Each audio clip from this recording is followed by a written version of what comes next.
નમસ્કાર. પ્રોક્રેસ્ટિનેશન એટલે કે કામ ટાળવાની આદત આ એક એવી વસ્તુ છે જે આપણે બધાએ ક્યારેક ને ક્યારેક તો કરી જ છે, સાચું ને?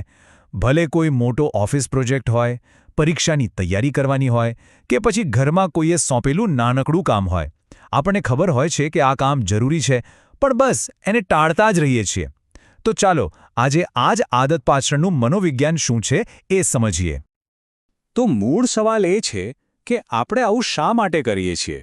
જ્યારે આપણને ખબર જ છે કે કામ ટાળવાથી પાછળથી વધારે તકલીફ પડશે, તો પણ આપણે એ જ રસ્તો કેમ પસંદ કરીએ છીએ?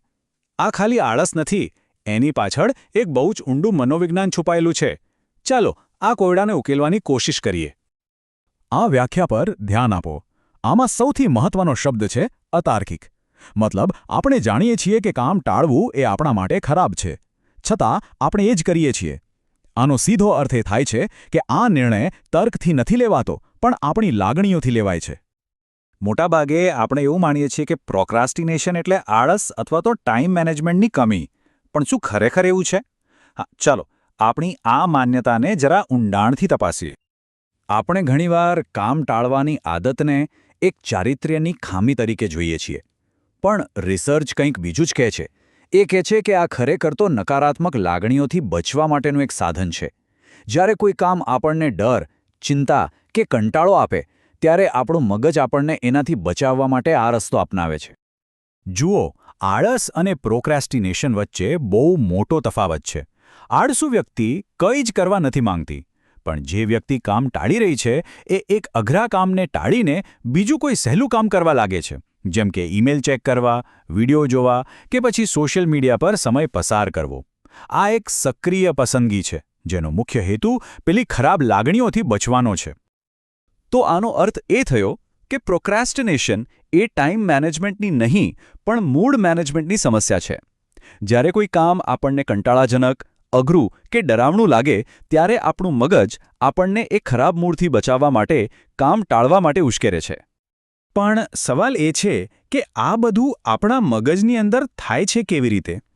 ચાલો હવે જરા મગજની અંદર ડોક્યું કરીએ અને સમજીએ કે ત્યાં ખરેખર કેવું યુદ્ધ ચાલી રહ્યું હોય છે. જ્યારે પણ આપણે કોઈ અઘરું કે કંટાળાજનક કામ હાથમાં લઈએ છીએ, ત્યારે આપણા મગજના બે ભાગો વચ્ચે શાબ્દિક રીતે એક ખેંચતાણ શરૂ થઈ જાય છે. એક ભાગ એવો છે જે અત્યારનો આનંદ ઈચ્છે છે અને બીજો ભાગ ભવિષ્યની ચિંતા કરે છે. પ્રોક્રાસ્ટિનેશન બસ આ જ યુદ્ધનું પરિણામ છે. તો પહેલો ખેલાડી છે આપણી લિમ્બિક સિસ્ટમ. સમજો કે આ આપણા મગજની અંદરનું એક નાનું, જિદ્દી બાળક છે.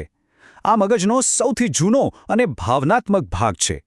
એને બસ અત્યારે આ જ ક્ષણે મજા આવવી જોઈએ. ભવિષ્યની એને કોઈ ચિંતા નથી. એ કહેશે, આ કામ તો બહુ અઘરું છે, છોડને, ચાલ કંઈક મજાનું કરીએ. અને બીજો ખેલાડી છે પ્રીફ્રન્ટલ કોર્ટેક્સ. આને તમે મગજનો CEO કહી શકો. આ તર્ક અને લાંબા ગાળાના પ્લાનિંગ માટે જવાબદાર છે. એ આપણને યાદ અપાવે છે, જો ભાઈ આ કામ કરવું જ પડશે, નહીતર પાછળથી બહુ પસ્તાઈશું. હવે થાય છે એવું કે જ્યારે કોઈ અપ્રિય કામ સામે આવે છે, ત્યારે આપણી ભાવનાત્મક લિમ્બિક સિસ્ટમ એટલે કે પેલું બાળક આપણા તાર્કિક પ્રીફ્રન્ટલ કોર્ટેક્સ પર હાવી થઈ જાય છે. તાત્કાલિક આનંદની લાલચ ભવિષ્યના ફાયદા પર ભારે પડે છે, અને જીત કોની થાય છે? પ્રોક્રાસ્ટિનેશનની. તો શું આ લડાઈમાં આપણે હંમેશા હારતા જ રહીશું? ના, એવું બિલકુલ નથી. હવે જ્યારે આપણે સમસ્યાનું મૂળ સમજી ગયા છીએ, તો ચાલો તેના ઉકેલ તરફ આગળ વધીએ. એવી કેટલીક સરળ ટ્રિક્સ છે જે આપણને આ લડાઈ જીતવામાં મદદ કરી શકે છે. અહીંયા યુક્તિ વધુ મહેનત કરવાની કે વધુ જોર લગાવવાની નથી.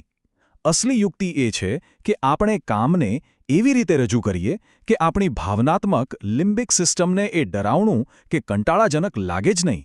ટૂંકમાં આપણે એને છેતરવું પડશે. આના માટે એક જબરદસ્ત ટેકનિક છે, 2 મિનિટનો નિયમ. પહેલું કામ એ કરો કે સ્વીકારો કે તમને કામ કરવાનું મન કેમ નથી થતું. પછી આખા મોટા કામ વિશે વિચારવાને બદલે ફક્ત એવું કંઈક વિચારો જે 2 મિનિટમાં થઈ શકે. જેમ કે આખો રિપોર્ટ લખવો છે, એમ વિચારવાને બદલે ફક્ત લેપટોપ ખોલીને વર્ડ ફાઇલ ખોલવી છે એટલું જ વિચારો અને કરો. અને તમને ખબર છે આ ટેકનિક કામ કેમ કરે છે?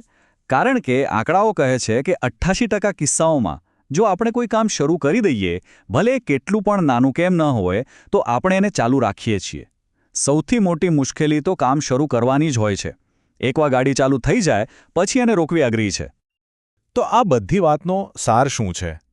આપણે પ્રોક્રાસ્ટિનેશનના કારણો અને ઉકેલો વિશે ઘણું જાણ્યું, પણ જો આમાંથી ફક્ત એક જ વાત યાદ રાખવી હોય તો તે આ છે: કામને એટલું સરળ અને એટલું નાનું બનાવી દો કે તમારું ભાવનાત્મક મગજ ના કહેવાની તસદીજ જ ન લે. આખો પહાડ ચડવાનો વિચારવાને બદલે ફક્ત પહેલું પગલું ભરવા પર ધ્યાન કેન્દ્રિત કરો. તો આ વિચાર સાથે હું તમને છોડી જાઉં છું. જરા વિચારો, એવું કયું કામ છે જેને તમે લાંબા સમયથી ટાળી રહ્યા છો?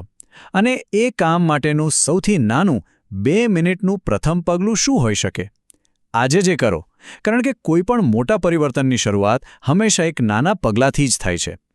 આભાર.